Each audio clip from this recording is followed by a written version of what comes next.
guys ready? Great. Good afternoon, everybody. How are we? Good to see you all. I have a few announcements off the top today. On April 14th, President Trump will welcome President Bukele of El Salvador for an official working visit here at the White House.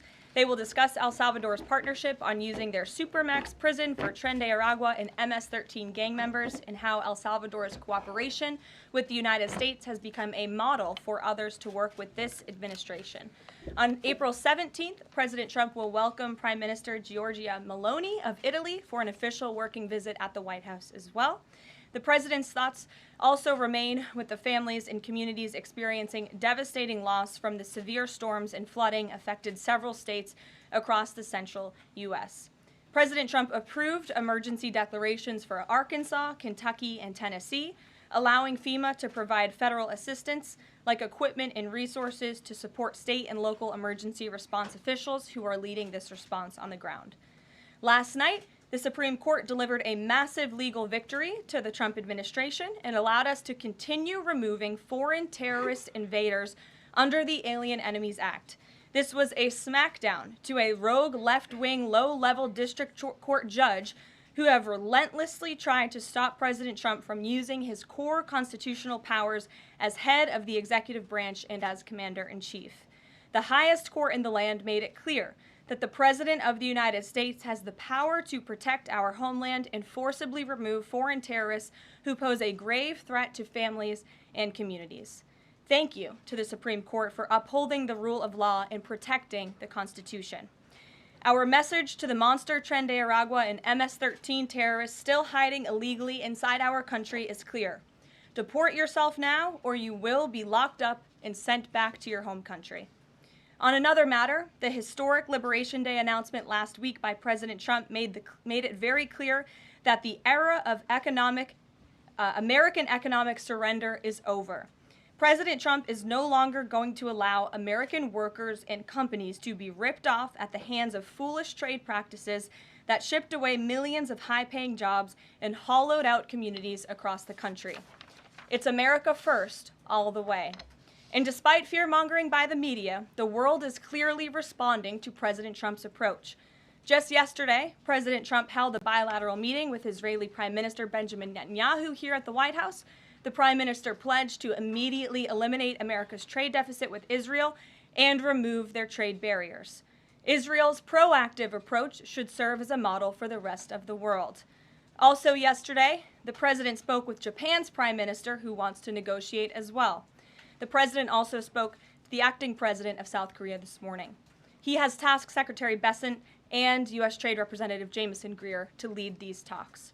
In total, since the Liberation Day announcement, nearly 70 countries have already reached out to the President to begin a negotiation. Countries are falling over themselves to reform their unfair trade practices and free open their markets to our country. Why? Because these countries greatly respect President Trump in the sheer power of the American market. These countries realize they've gotten filthy rich over the past few decades by imposing substantial tariffs on American-made products and ridiculous non-monetary barriers to block out American industry. The jig is up. Past American presidents sat by and let this happen, but President Trump stood up for our country, and he is saying no more. The President's message has been simple and consistent from the beginning. To countries around the world, bring us your best offers, and he will listen. Deals will only be made if they benefit American workers and address our nation's crippling trade deficits. America does not need other countries as much as other countries need us, and President Trump knows this. He's going to use the leverage of our markets and our country to the advantage of the people he was sworn in to represent. On the other hand, countries like China, who have chosen to retaliate and try to double down on their mistreatment of American workers, are making a mistake. President Trump has a spine of steel, and he will not break, and America will not break under his leadership.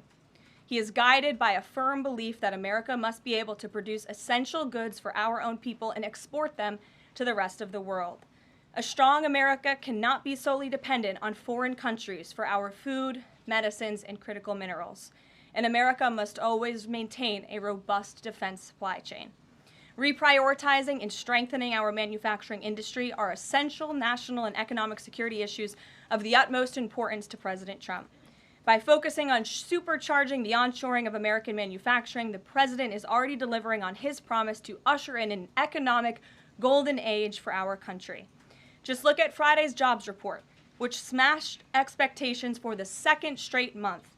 The American economy added 228,000 jobs, nearly 100,000 more jobs than economists predicted, and the fourth highest month for private payroll growth in the past 2 years.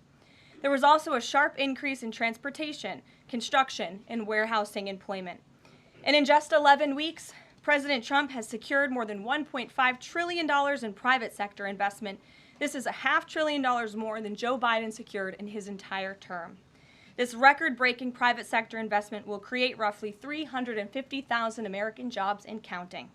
If you add up all of the investment pledges from foreign governments, President Trump has secured an incredible $5 trillion in total investments already. In the months ahead, President Trump's pro-growth economic agenda will be fully realized. The largest deregulatory effort in American history is underway. Unnecessary, burdensome, costly red tape is being eliminated by this entire federal government every day, driving down costs and massively boosting small businesses.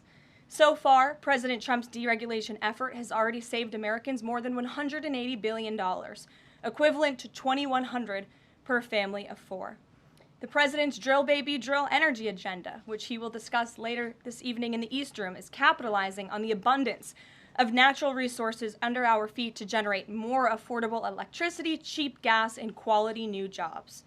All of this will combine to end the Biden-imposed cost of living crisis that's absolutely crushed American families. Under President Trump, the American energy industry will lead the globe over the next century, delivering lower prices and significantly strengthening our country's economic position. At the president's direction, Republicans in Congress are working quickly to pass one big, beautiful bill, which will also include the largest tax cut in American history. As President Trump has said, the House must pass this budget resolution quickly.